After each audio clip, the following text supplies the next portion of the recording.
Okay guys, ever wanted a bold way to collect customer phone numbers instead of just emails right from your homepage?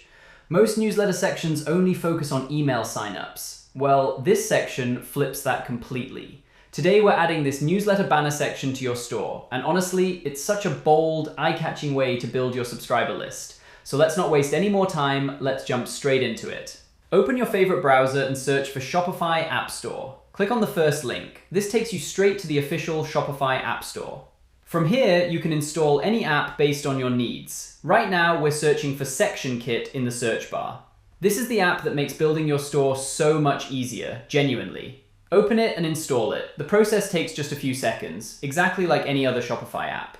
After installing, go to Explore Sections and search for SK Newsletter Banner number 5. You'll find this section here.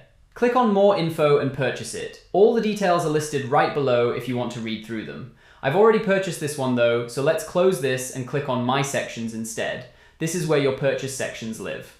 Let me scroll down, and there's the section. Click on Customize, choose your favorite theme, and the section installs successfully. Now let's open it in Theme Customizer and give it a second to load.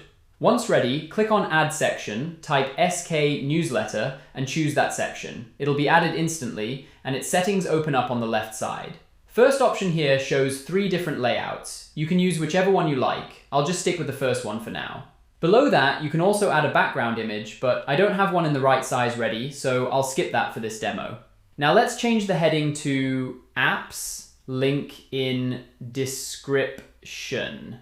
And let's change the font style to Poppins, just like we do with every section. Right below that, let's change the colors to black, since I'm about to change the section's background color to white too. Let's scroll down a bit and change the button text to Send. And let's also update the placeholder text to Phone, since I actually want to collect customer phone numbers here. Below that, there's also a link text option. If you want to add another link, you can easily do that here. I'll go ahead and add my privacy policy link, and you can change its font style too. Now let's scroll down and change the background color to white. But that doesn't look great at all. Let's switch it back to this original blue color instead. Yeah, this blue and white combination is looking so much better. Once you're happy with everything, hit save, and this section goes live on your store.